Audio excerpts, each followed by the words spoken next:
I'm Matt Valley, and welcome to the Rock and Roll Research Podcast, where we share the super cool backstories and side gigs of the research and insights pros that you trust. Today's guest is Leib Litman, cognitive neuroscientist who is cruising along as a psychology professor, encountering a lot of the familiar problems with the reliability of research participants and their responses. But what did he do? He took matters into his own hands. Applied some novel technology to improve the quality of the data, and eventually struck out on his own, co-founded a company called Cloud Research. I'll say I'm very happy that there are people like Leib out there in this industry who are solving these thorny, persistent problems. But I also know there's some other cool things about Leib, like he's kind of a metalhead. I know that about him. And he's also a drummer, so that makes him A-OK in my book. So welcome to the podcast, Leib. Thank you for having me. That's great to have you. Great to have you. Super happy to have you on. Appreciate you taking the time. So let's get started. And let's start by talking about your experience as a professor doing academic research. Love to hear sort of the problems that you encountered that eventually kind of brought you into the research space. Yeah, so I did start out as a psychology student at first, and we were doing research in cognitive psychology and cognitive neuroscience. I was doing things like trying to understand conscious and unconscious decision making and information processing. And I was in the middle of my dissertation, collecting data for my dissertation, like every graduate student tries to do. Sure. And it was really tough finding participants for your research studies. Right, was this really difficult process. You had to go and try to recruit undergraduates from these introduction to psychology courses. Right. These guys didn't want to be there, they were kind of like roll out of the bed in the morning and like, oh my God, I got to go and do this, psychology experiment. And so I just remember my first study it took about a full semester, about 3 months, just to get about 60, 70 people to take this study. And it was just that's how things were done. And it was very difficult. It was very time consuming, and it really interfered with like the ability to scale research. And then when I went on to do my postdoctoral fellowship, doing research then more on brain imaging, and it was also the same kind of problems, right, with recruitment. And it was right around, I think, 2010 or so that I came across different online platforms where it seemed like it would be possible to leverage the ability to recruit participants online, right, and have them participate in these research studies. And no one was doing it back then in academia. Nobody was doing it in science, like in psychology departments, business departments, linguistics, sociology. That's not how things were done. Right. But I will never forget what it was like to do my very first research study with online participants. I mean, it was just I click a button, 500 respondents would complete your study, within like an hour, and then you'd have your graphs like right there, Right. And as soon as that happened, as soon as I collected my first research study in that way, I just sat back and I thought, my God, this is a scientific revolution that is just waiting to happen. Yeah. And that's how I got into this space with market research platforms and trying to recruit participants online and so on and so forth. I realized that at the time, even though it was possible to recruit participants from online platforms, the process wasn't really optimized for the kind of things that academics were doing. And so I teamed up with a colleague of mine Jonathan Robinson. He's a computer science PhD. And so together we founded Cloud Research. And initially it was a set of research tools to help academics, but then it grew into other things. One of the first things that we realized was, hey, there's a real data quality problem on online research. And so we created all these solutions on Cloud Research. And eventually that's how we kind of came to be doing what we're doing today. Yeah, that's pretty interesting. And you're not working just with academia, is that right? Yeah, that's right. That's right. So we started with that with academics. That was just a couple of years. And once we realized that there were all these data quality problems that we created solutions for, it then became kind of a very interesting two-way street, because we realized that the platforms that academics were using at the time, and they were primarily using one platform, by the way, academic, around 2010 through 2015, in academia, people were using this platform called Mechanical Turk, which is kind of like it's not a traditional market research online panel, but it is an online panel, and it is a very unique one, and you can do a lot of great qual kind of studies there, and there's all kinds of things you can do through Mechanical Turk. But it was not enough to really address all the needs of academics. And so what we did was we tried to help academics leverage all kinds of other market research platforms, because of course there were hundreds of them. And so we kind of incorporated all these other suppliers into Cloud Research. So we felt like there was a way to help academics through making them understand the market research space better, so that they can leverage it for their research studies. But at the same time, we also realized that the data quality problems are also there on these market research platforms. So we thought that we can help the market research space solve the data quality issues. And so we then really started to work with academia and industry and the corporate market research world to help them in both of those ways. Okay, yeah, it's really interesting to hear you arrive to this place of online research from an academic angle, when it was relatively mature around that time on the commercial side. But there's great thinking that can come from both sides. And so that's really cool. So you mentioned data quality problems.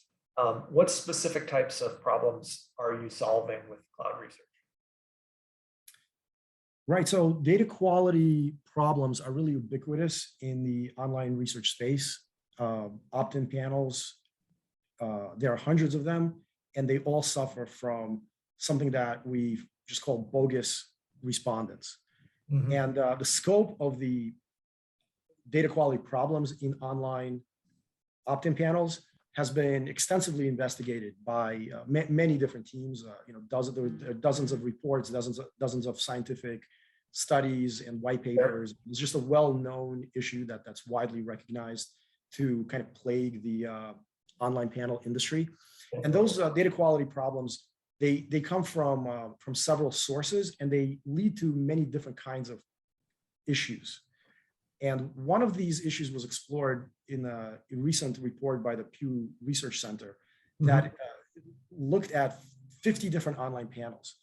And they found that across all 50 of them, there are these bogus respondents that are just so bad that their data are completely unusable. They're not paying any attention.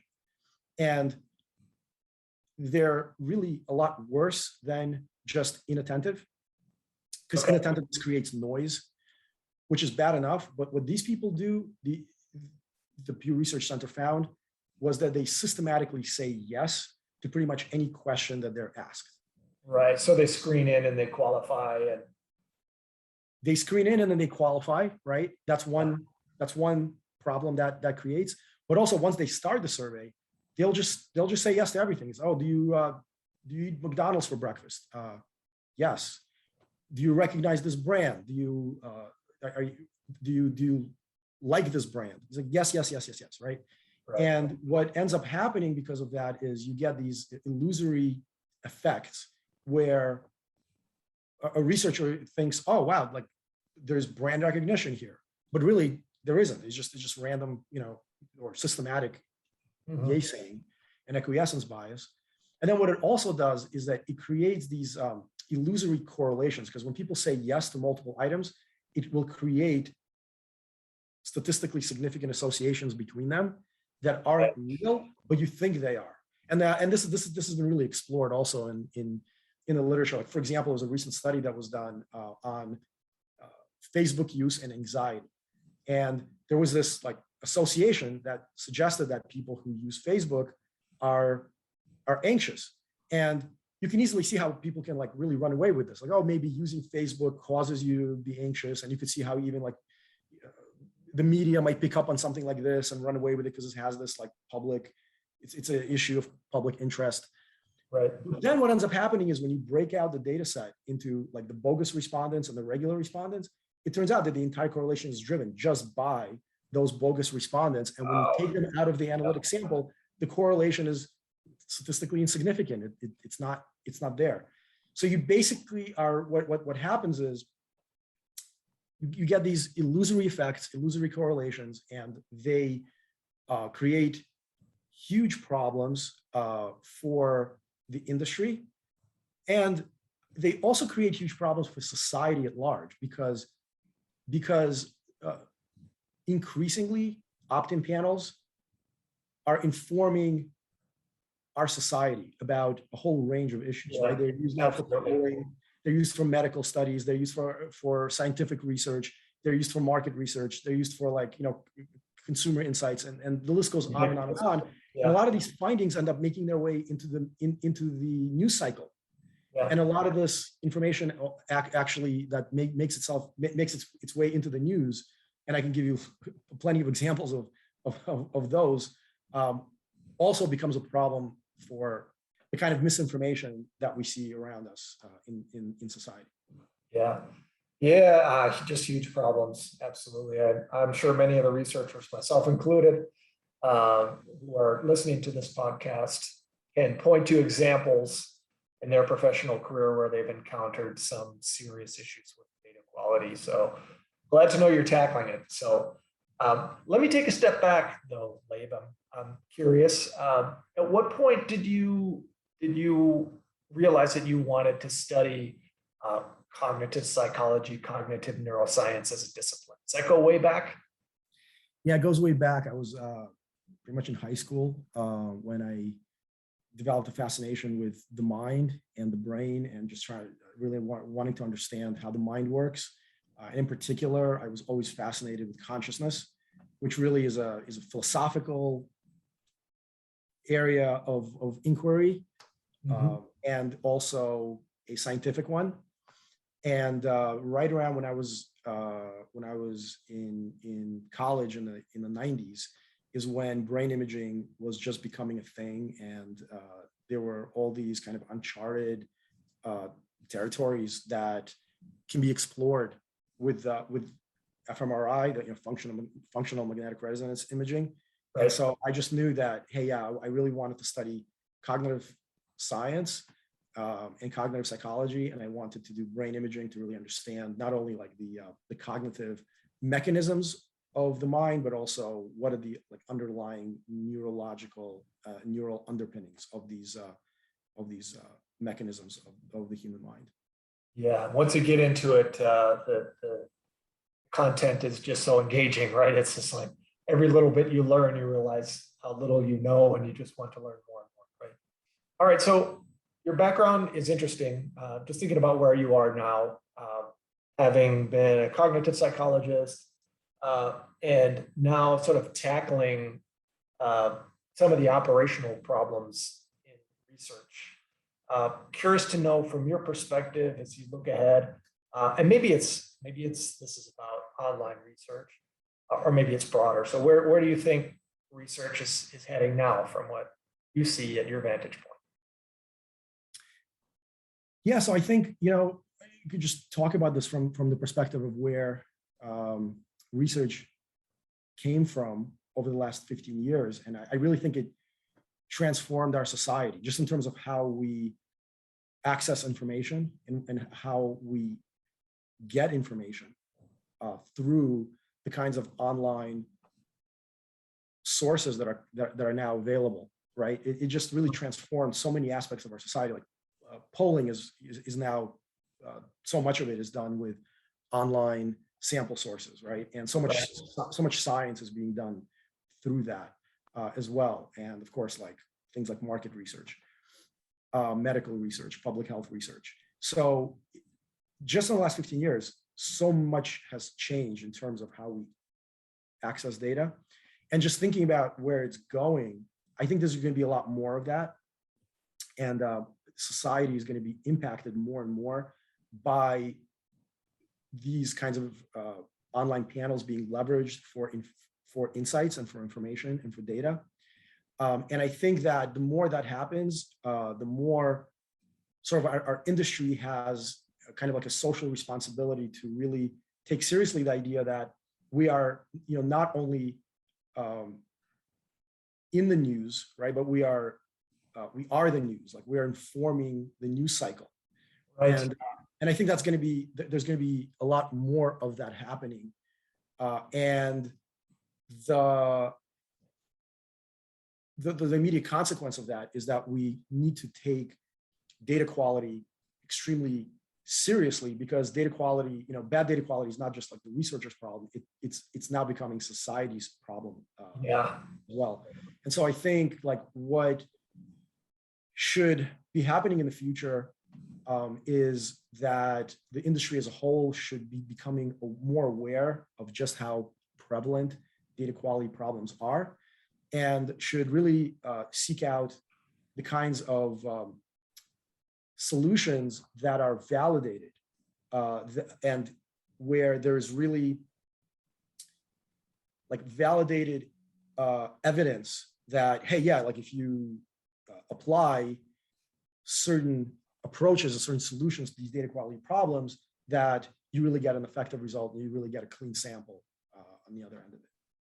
Yeah. That's an interesting point about it becoming society's problem. I just think about all of the discussion years ago, maybe like 10 years ago, whatever, in the market research industry. There's so much around, oh, surveys are dead, blah, blah, blah. It's all about big data now. Even though big data is so prevalent, it feels like surveys are such a big part of everybody's life now. They've only accelerated because they're just easy to do. And people get used to being asked for feedback. And it has big consequences, right? Yeah, exactly. And there are just some really interesting examples of this. Last year, around May of 2020, the Center for Disease Control was exploring what people are doing. This is just a couple of months into COVID. What are people doing to stay safe, like behaviorally? How are they preventing? What are they doing to prevent COVID infection? And there's a lot that people can do behaviorally, and the CDC was suggesting that people wash their hands very often and not touch their face and stay, things like that, right?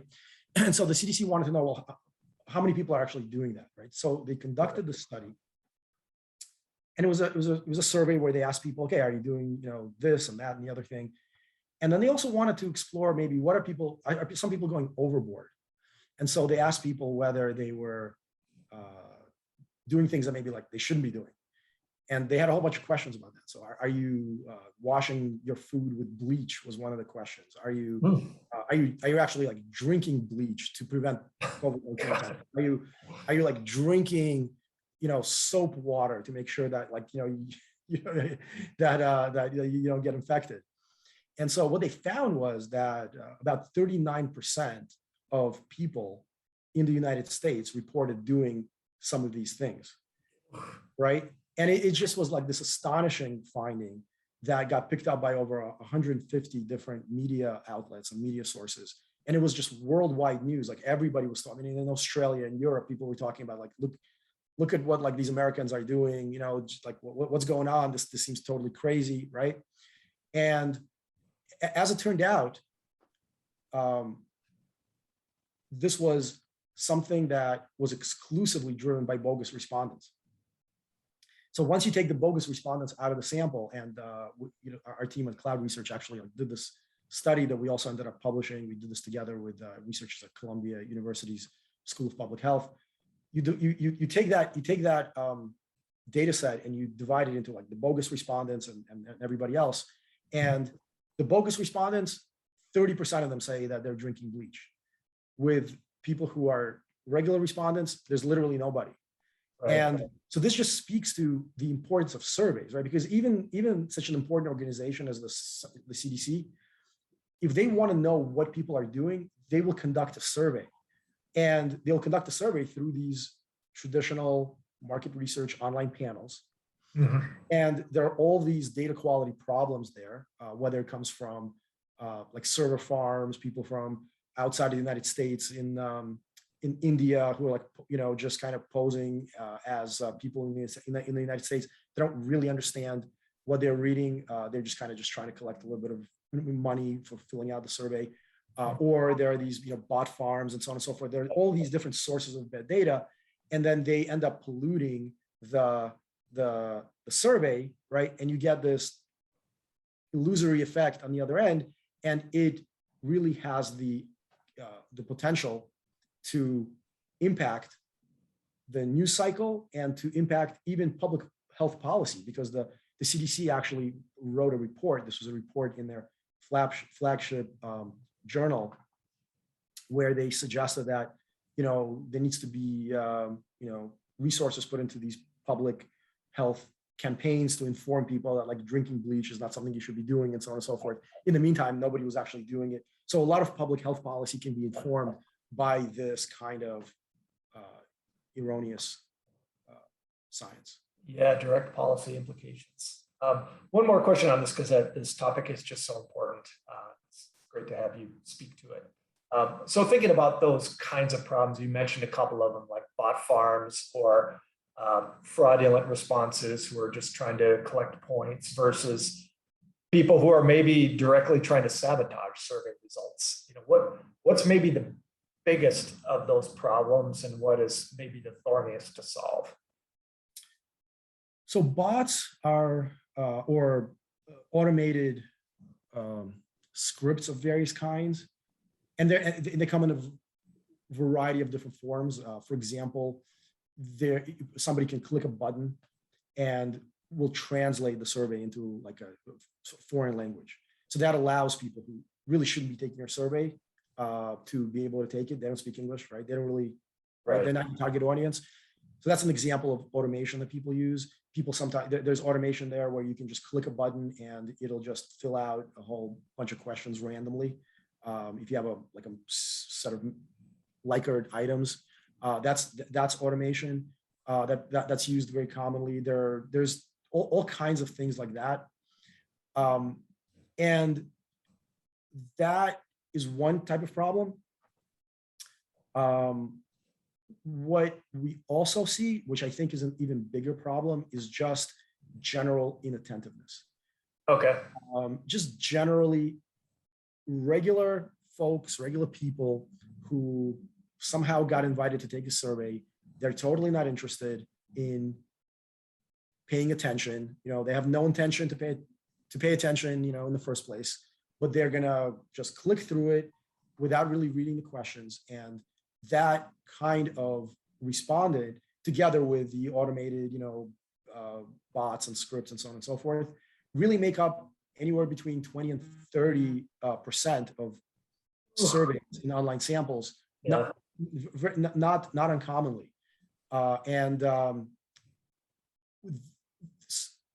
Figuring out a solution for like